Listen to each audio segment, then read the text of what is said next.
Mañanas en Libertad, con Carmen Carbonell.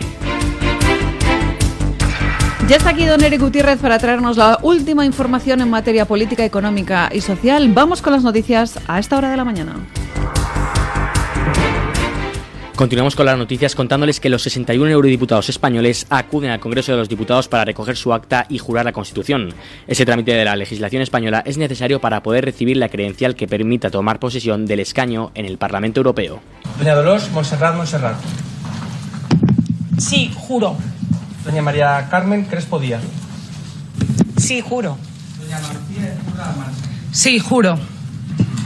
Don Jorge Buxadé Villalba. Sí, juro.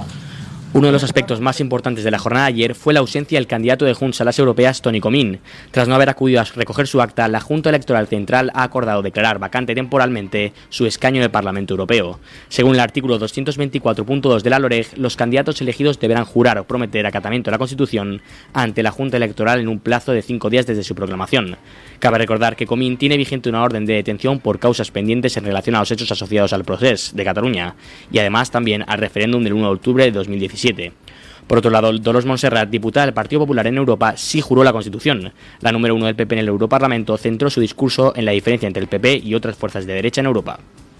Los políticos franceses se deben de preguntar el por qué una gran mayoría de ciudadanos franceses han apostado por la extrema izquierda y por la extrema derecha. A diferencia de Francia, miramos a España, donde en las últimas elecciones el Partido Popular ha ganado en todas, empezando por las municipales, las autonómicas, las generales, las europeas, incrementando por 5 los resultados en Cataluña. ¿Por qué? Porque el Partido Popular es un partido que defiende los principios firmes, ¿no?, de forma firme, y los valores de nuestra Constitución y los valores europeos, donde nosotros solucionamos los problemas reales de la gente, escuchando a la sociedad y gobernando desde la centralidad. Por su parte, el Partido Socialista ha defendido la renuncia de Teresa Rivera a su escaño en el Europarlamento. Así lo ha declarado la eurodiputada del PSOE, Iratxe García. Me sorprende cuando hemos visto cómo en anteriores ocasiones cabezas de lista del Partido Popular asumieron su responsabilidad como comisarios en el Colegio de Comisarios y no cogiendo su acta de eurodiputados. Por lo tanto, no es una excepción, no es nada nuevo. Teresa Rivera representa el europeísmo que quiere avanzar en más Europa y tendrá una responsabilidad importante en el ámbito europeo. Por lo tanto, vuelvo otra vez, no nos distraigamos de lo que no es importante y centrémonos de verdad en defender la democracia europea, que es lo que a todos y a todas nos debe de unir. Por último, por parte de Vox, ha sido Jorge Buxadé quien ha tomado la palabra para dejar claros sus objetivos en esta legislatura. Con toda la ilusión, los nuevos 6 eurodiputados de Vox afrontamos esta legislatura con la convicción de que el crecimiento de las fuerzas patriotas, de las fuerzas reformistas en toda Europa va a suponer un cambio en las políticas de las instituciones de la Unión Europea. Poner fin al Pacto Verde, derogar ese pacto a favor de la inmigración masiva que salió la pasada legislatura y, por supuesto, trabajar en aquello que nos importa a los europeos: la seguridad en las calles, la competitividad de nuestras empresas y el empleo, sobre todo el empleo juvenil. Qué interesantes son estas palabras de Jorge Buxadé. Qué gusto da escuchar propuestas y saber por dónde van a ir las medidas que un grupo como el de Vox plantee en la Unión Europea, porque durante toda la campaña electoral lo que se dedicaron es a arrojarse los unos contra los otros diferentes acusaciones, y en muchos casos no se puso el foco en esas medidas que son verdaderamente importantes. Por tanto, me parece muy honesto por parte de Vox que realmente dejen claro qué medidas van a intentar llevar a cabo en el Europarlamento.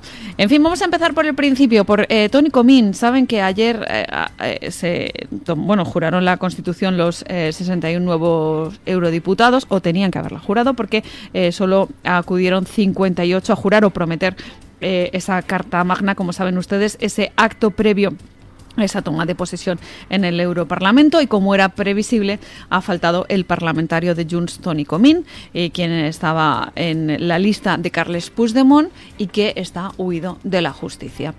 También faltó, es curioso, 2 miembros del Partido Socialista. Lo más llamativo, que la vicepresidenta Teresa Rivera no acudiera a recoger el acta, pese a ser la cabeza de lista de su partido.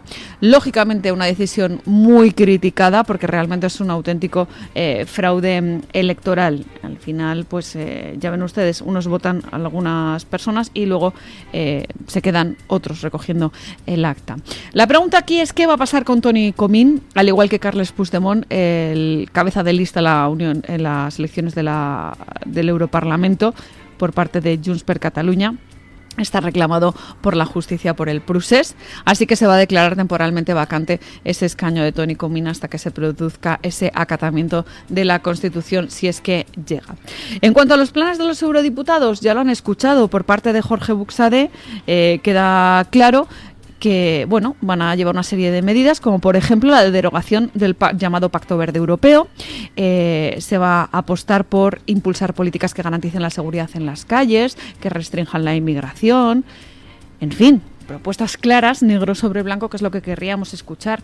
Sin embargo, en muchas ocasiones lo que escuchamos, pues en el fondo son más actos de propaganda política. Pasa con el Partido Popular, con Dolors Montserrat, que ayer pues lo que hacía es decir que el gobierno de Pedro Sánchez es algo débil, en fin, se habla de esa ley de amnistía, hablando precisamente de la política nacional, se aprovecha la circunstancia para hablar del fiscal general del Estado, en fin, una serie de cuestiones, así como, por ejemplo, los casos de corrupción que salpican a la esposa del presidente del gobierno.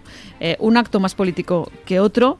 En el caso del Partido Socialista, ya ven ustedes como no fue Teresa Rivera a recoger el acta, pese a ser la cabeza de lista del Partido Socialista. Escuchábamos las palabras de Irache García, no es una persona muy conocida, y lo que vino a decir es que en el Partido Socialista tenían que unir fuerzas, alentó el miedo contra la extrema derecha, se dijo que se iban a dar pasos atrás y que por eso era tan importante el progresismo en la Unión Europea. Ya saben ustedes, más de lo mismo. Y a mí me gustó mucho la presencia de las candidatas electas de Podemos, de Irene Montero, Isa Serra, y también estaba Yone Belarra, que parecía pues como una recepción de alumnas que han ido a Bruselas a cursar, por ejemplo, un Erasmus, ¿no? El problema es que luego llevan a cabo ciertas políticas que dan bastante más miedo que las personas que acuden a Bruselas a cursar un Erasmus. Dijeron que iban a defender una Europa de paz, que esto es muy bonito, pero sobre todo una Europa feminista, que yo no sé realmente lo que es. Apostaron lógicamente por defender los principios que defienden en Podemos. Hablaron de nuevo del genocidio de Israel, de esa gran coalición de la guerra que no sirven para frenar a la extrema derecha. Volvieron a alentar el miedo contra la famosa extrema derecha. En fin, pues todas estas consignas que realmente es preocupante que se estén proclamando en Bruselas. No sé yo realmente cómo verán a las electas de Podemos allí en el Europarlamento, pero vamos, desde luego estas políticas que están divulgando o que están proclamando son sumamente preocupantes. Bueno, esto es lo que sabemos del Europarlamento. Vamos a seguir, lógicamente, muy interesados en la política que se haga allí en la Unión Europea. Pero aquí una de las noticias más importantes es precisamente lo que ha decidido el Tribunal Supremo en relación a los delitos de malversación y que complican no solo el gobierno en Cataluña, sino la amnistía a Puigdemont, y por tanto se mantiene la orden de detención contra él. El Tribunal Supremo rechaza amnistiar a Carles Puigdemont y mantiene la orden de detención en su contra. Los magistrados han considerado que la ley de amnistía no es aplicable al delito de malversación y han anunciado dos decisiones. Por un lado, el juez Pablo Llarena mantiene vigente la orden de detención nacional contra Carles Puigdemont, Lluís Puig y Toni Comín. Por otro, la Sala de lo Penal, presidida por Manuel Marchena, descarta anular la inhabilitación de Oriol Junqueras, Raúl Romeva, Jordi Turull y Dolors Bassa. Según el juez Llarena, los actos de disposición del patrimonio de la Administración estuvieron radicalmente vinculados a un beneficio personal y tuvieron un marcado carácter patrimonial. La Sala de lo Penal añade que los condenados por el proceso hicieron con el patrimonio ajeno lo que les estaba confiado, lo que no pudieron o no quisieron hacer con su propio patrimonio. Con esta resolución, el Supremo se desmarca del criterio del fiscal general del Estado, Álvaro García Ortiz, quien tuvo que imponerse a sus subordinados para defender una amnistía total en las causas del proceso. Bueno, es importante, ¿no?, como de esta manera el Supremo ha rechazado amnistiar a Puigdemont y mantiene esa orden de detención, y hablábamos precisamente de esas dos decisiones trascendentales para la causa. Por un lado, lo que les decíamos del delito de malversación del expresidente Oriol Junqueras, y el resto de condenados por el 1 de octubre. Realmente consideran que precisamente sí que utilizaron ese dinero público y que obtuvieron un beneficio personal de carácter patrimonial, porque en el fondo lo que vemos es que no pagaron el proyecto independentista de su bolsillo, sino que utilizaron dinero público y por tanto hubo ánimo de lucro. Se apropiaron de esos bienes ajenos, de ese patrimonio público y por tanto cometieron un delito, aunque el dinero obtenido se destinara, como ellos creían, a una causa altruista, como era la independencia. Pero lo cierto es que utilizaron ese dinero público y se hicieron con ello. Esa es una de las decisiones trascendentales para la causa del Tribunal Supremo. Y la otra, como les contábamos, además de la malversación, es que también el Tribunal Supremo se opone a perdonar la malversación del expresidente de la Generalitat, de Carles Puigdemont, y por tanto se mantiene esa orden de detención contra él. Ellos consideran, como les decimos, que pues sí que hubo delito y por tanto se desmarcan de ese criterio del fiscal general del Estado, que dijo que debía aplicarse de manera estricta la ley de amnistía. Esto es sumamente importante, que sepamos que en el fondo pues todavía en el Tribunal Supremo tienen claro cómo se aplican las leyes, pero lo que hace es complicar la relación entre el Ejecutivo, Esquerra Republicana y Junts, que son los que se están intentando repartir la Generalitat de Cataluña y que por tanto lo que quieren hacer es continuar adelante con sus negociaciones para la investidura de Salvador Illa y conseguir también pues la aprobación de los presupuestos, porque estas cosas van muy unidas. Ya saben ustedes que los socios de Pedro Sánchez, los que le mantienen todavía en la Moncloa, también son los independentistas catalanes. Por tanto, Pedro Sánchez quería en la medida de lo posible tenerles contentos, ¿no?, a los secesionistas catalanes y por tanto, como les decimos, se complica esa investidura. Por cierto, ¿saben ustedes que Oriol Junqueras ha estado de visita en el extranjero? Que se ha reunido el líder de Esquerra Republicana con el líder de Junts. Pues sí, concretamente visitó Waterloo, donde está Carles Puigdemont, y allí precisamente ha rechazado apoyar esa investidura. La de Carles Puigdemont era otra de las opciones que estaban encima de la mesa para evitar la repetición electoral en Cataluña este próximo otoño. ¿Podría ser investido Salvador Illa si le apoyaran, por ejemplo, Junts y Esquerra? Parece ser que no va a ser el caso. Podría también haber sido investido Carles Puigdemont, pero de una manera muy compleja. Tendrían que apoyarle, por tanto, Esquerra Republicana y también los socialistas catalanes, y me da la sensación de que no va a ser así, porque el expresidente de Esquerra Republicana y el líder de Junts se vieron las caras ayer en Bélgica en una reunión que parece ser que no ha servido para lo que se buscaba en Waterloo, que era un respaldo de los republicanos a la investidura de Carles Puigdemont, y que por tanto va a haber una investidura fallida en agosto, según nos cuenta el diario El Confidencial. Muy pendientes vamos a seguir, por tanto, de todo esto que les contamos, especialmente de lo que pase en Cataluña y sobre todo cómo continúan las investigaciones judiciales para ver si consiguen detener a Carles Puigdemont y qué pasa con esa malversación del procés.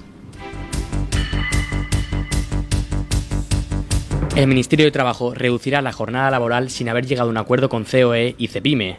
El secretario de Estado de Trabajo, Joaquín Pérez Rey, ha sido muy duro con la actitud de las patronales, que ha calificado de claramente decepcionante. La postura de la patronal ha dejado mucho que desear. No solo no ha habido ninguna propuesta, sino que ha habido un claro cuestionamiento de reducir la jornada, ha aclarado el número 2 de Yolanda Díaz. Por su parte, CEPIME ha estimado que la reducción de la jornada laboral a 37 horas y media costará a las pequeñas y medianas empresas unos 42.000 millones de euros. Según la patronal, esta medida, que el Gobierno se ha comprometido a introducir en 2025, afectará principalmente a las pymes debido a su menor productividad, rentabilidad y recursos organizativos. Por último, CEPIME reprocha al Gobierno la falta de un informe económico de esta medida y que quiera hacerse en unos plazos que para ellos son muy cortos. Sumamente importante es esa acusación que hace directamente el Ministerio de Trabajo, que tensa la relación con la patronal, a la que dice que se está burlando de lo que llaman diálogo social por no haber presentado ninguna propuesta formal. Dicen que no van a esperar a los empresarios, les acusa de boicotear la norma, esa norma que pretende reducir la jornada laboral sin que haya merma de salario para los trabajadores, y esto realmente es muy importante teniendo en cuenta que lo que están haciendo directamente desde el Ministerio de Trabajo es señalar al patronal, demonizar de nuevo a los empresarios en vez de tomar medidas como por ejemplo pueden ser, flexibilizar el tema de la contratación, que por parte de los empresarios tengan una serie de facilidades para contratar a más trabajadores, por ejemplo rebajar los requisitos a la hora de tener que incorporar a alguien a la plantilla, y el Ministerio, en vez de resolver estos problemas que son muy importantes para el tejido económico de nuestro país, lo que hace es, insisto, demonizar a la patronal y decir que arbitrariamente y solo mediante el diálogo con los sindicatos va a tomar el toro por los cuernos y va a reducir la jornada laboral a lo que ellos consideren, porque ahora mismo están diciendo que van a ser en torno a 37,5 horas, a 37 horas y media en vez de las 40 horas semanales actuales, pero claro, como lo van a hacer de manera arbitraria y sin hablar ni consultar con nadie, pues ¿quién no les dice a ustedes que pueda ser en un futuro de otra cifra, ¿no? De otras horas, porque realmente lo que hacen es que se saltan el papel que la Constitución otorga a los agentes sociales y a la patronal. No tiene la más mínima consideración y respeto hacia, pues eso, ese diálogo en un sector tan importante como es, por ejemplo, el comercio, como es, por ejemplo, la industria, en fin, todo lo que es el tejido empresarial hacia el cual o en contra del cual van estas medidas populistas, ¿no? En fin, podrían abrir otras líneas de trabajo, ¿no? Desde dentro del Ministerio de Yolanda Díaz. Podrían, por ejemplo, favorecer la inversión en nuestro país. Por ejemplo, podrían reducir la carga fiscal de las empresas para que se creara mayor empleo, mejor empleo, y sin embargo lo que hacen es directamente, como ha dicho Antonio Garamendi, pues un monólogo social. Un monólogo social porque solamente habla con UGT y con comisiones obreras y por tanto deja al margen a la patronal. En fin, dice el Ministerio de Trabajo que solamente les quedan unos flecos técnicos. Me preocupan muchísimo a mí esos flecos técnicos porque ya ven ustedes que hacen medidas populistas, medidas electoralistas y están siendo muy duros con la patronal. En fin, nos tendremos que enfrentar de nuevo a una de esas leyes que en un momento determinado pues se ponen encima de la mesa por parte del gobierno socialcomunista como medida de propaganda y que tiene unas consecuencias gravísimas para el tejido empresarial. Ya les digo que en vez de buscar alternativas, en vez de flexibilizar el mercado, en vez de pues apostar, por ejemplo, por la creación de empleo, por la creación de nuevo tejido económico, lo que hacen es pues intentar buscar un acuerdo que contente a los sindicatos, que son esos socios naturales del gobierno socialcomunista y por tanto esos socios del Ministerio de Trabajo de Yolanda Díaz.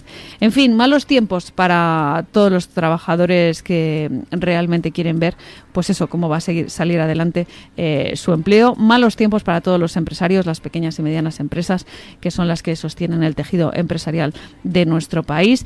Y sobre todo, malos tiempos para aquellos en los que creemos, no sé, en la justicia y en esas medidas que no se toman de manera arbitraria en los ministerios sin ton ni son. Pedro Sánchez, en una entrevista con la cadena SER, habló sobre las medidas de regeneración democrática que el Gobierno presentará el próximo 17 de julio ante el Congreso de los Diputados. El presidente del Gobierno confirmó que este plan será presentado con el objetivo de que sea aprobado al regreso de la actividad legislativa. Entre las propuestas del Ejecutivo se incluye una reforma a la Ley de Publicidad Institucional, estableciendo un límite máximo de financiación para los medios de comunicación.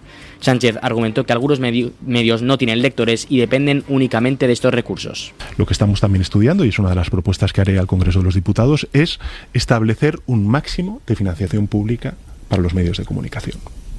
Porque lo que está sucediendo es que hay medios de comunicación que solamente tienen recursos públicos, no tienen lectores. Y por tanto eso pone en grave riesgo la independencia de esos medios de comunicación que devienen, algunos de ellos, en pseudomedios de comunicación digitales. La reforma a la Ley de Publicidad Institucional también afectará a los fondos que destinan los ayuntamientos y las comunidades autónomas. Según Pedro Sánchez, esta norma, que ha cumplido 20 años, no incorpora el fenómeno de la digitalización. Además, Sánchez considera necesario incluir elementos de transparencia en la legislación. Bueno, vamos a contarles lo complicado que va a ser esta aplicación de esta medida ¿Qué dice el presidente del gobierno, Pedro Sánchez, esta medida de regeneración democrática, mal llamada de esta manera? Porque tendríamos que saber cómo se va a hacer, cómo se tipifica, de qué volúmenes estamos hablando, porque no es lo mismo la publicidad de un pequeño ayuntamiento, por ejemplo, en medios locales, que las grandes campañas nacionales. Y recuerden ustedes que el gobierno de España es el mayor anunciante por segundo año consecutivo en nuestro país. Seamos sinceros, ¿a dónde va la publicidad institucional de España? ¿A dónde va la publicidad institucional de Moncloa? Existe ya una ley de publicidad y comunicación institucional del año 2016 que establece que esas campañas institucionales se van a ajustar siempre a las exigencias derivadas de los principios de interés general, de la lealtad institucional, de la veracidad, de la transparencia, de la responsabilidad y de la austeridad en el gasto. Y les recuerdo que precisamente el Gobierno de España es el segundo anunciante más importante del año pasado. ¿Se está cumpliendo, por tanto, por parte de todas las administraciones esta ley de publicidad y comunicación institucional? Pues les sorprenderá quizás saber que el Gobierno de España, el presidente Pedro Sánchez y Moncloa, es el primer incumplidor, que está despachando la publicidad institucional de manera bastante opaca, de manera discrecional. En los 18 años de vida de esta ley, Moncloa nunca ha explicado cuánto dinero ingresa a cada medio o grupo de comunicación en concepto de publicidad institucional. Tampoco ha explicado cuáles son los criterios que persigue para este reparto. Ellos, que se llenan la boca de la palabra transparencia, pues lo único que publican cada año es un plan de medios donde dicen cuántas campañas se van a realizar, por cuánto dinero, cuál es el importe, y posteriormente otro informe que detalla cuántas se han ejecutado finalmente y a qué precio. Ya ven ustedes que desde Moncloa no se van a detener si nadie los detiene, y me da la sensación de que ese es el camino que van a intentar seguir con esta ley que ellos llaman de regeneración democrática, pero ya ven ustedes que nosotros hemos dicho que realmente es una ley mordaza o una ley de censura contra esos medios de comunicación que son especialmente incómodos, contra las corruptelas que hay en su entorno, sobre todo en el entorno familiar, que señala directamente, pues por ejemplo, ese cobro de comisiones en la compra de mascarillas durante la pandemia, que está siendo investigado en la trama Coldo, sobre esa asignación de bienes públicos en los que Begoña Gómez tuvo mucho que ver, esos vínculos, por ejemplo, con Carlos Barrabés, y en vez de dar explicaciones sobre esos casos de corrupción que le afectan de manera directa a su entorno, lo que hace Pedro Sánchez es emplear una estrategia de victimismo y de descalificación sistemática de los medios de comunicación que publican estas noticias que no son de su agrado. Ya les digo que nosotros nos lo vamos a poner fácil, no quieren que hablemos de estos temas, de estos negocios familiares, y sin embargo nosotros lo vamos a seguir haciendo, poniendo el foco en lo que es verdaderamente importante, intentando arrojar luz sobre estas cuestiones que consideramos que son fundamentales para su interés general. Lo vamos a hacer nosotros y lo van a hacer otros medios de comunicación, como es el caso de Voz Media. Es el momento de que nos cuenten qué llevan en su portada. Voy a hablar con mi compañero, mi querido Williams Perdomo. Don Williams, muy buenos días. Buenos días, doña Carmen, gusto en saludarle nuevamente. El día de hoy en Voz Media informamos de que la Corte Suprema dictaminó que el expresidente Donald Trump goza de inmunidad en el caso de interferencia electoral. 6 de los 9 miembros de la Corte Suprema se posicionaron a favor del argumento de que Trump sí cuenta con esa inmunidad en acciones oficiales que tomó mientras era mandatario. Entre tanto, el presidente Joe Biden también es noticia, luego de que se conociera que rompió un récord propio de recaudación tras el debate presidencial en el que su participación fue fuertemente criticada. La campaña del mandatario embolsó $33 millones desde su pobre desempeño en el cara a cara con Donald Trump. Tras ese debate se conoció que el 72% de los votantes cree que Biden no tiene la salud mental para ser presidente. Sin embargo, el mandatario parece no ceder en su intento de mantenerse en la Casa Blanca. Se conoció que tras un encuentro familiar con su esposa Jill y su hijo Hunter llevando la voz cantante, Biden decidió seguir adelante con su candidatura. El apoyo de los poderes fácticos del Partido Azul como los Obama y los Clinton también pesó en la decisión.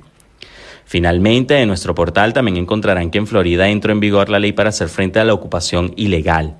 La norma tiene como objetivo defender la propiedad privada frente a los ocupas, que se enfrentarán a sanciones más contundentes según la nueva legislación. Esta y otras noticias son las que pueden encontrar en nuestro portal. Para ampliarlas, pueden visitar nuestra página web y nuestras distintas plataformas digitales. Muchas gracias, Williams.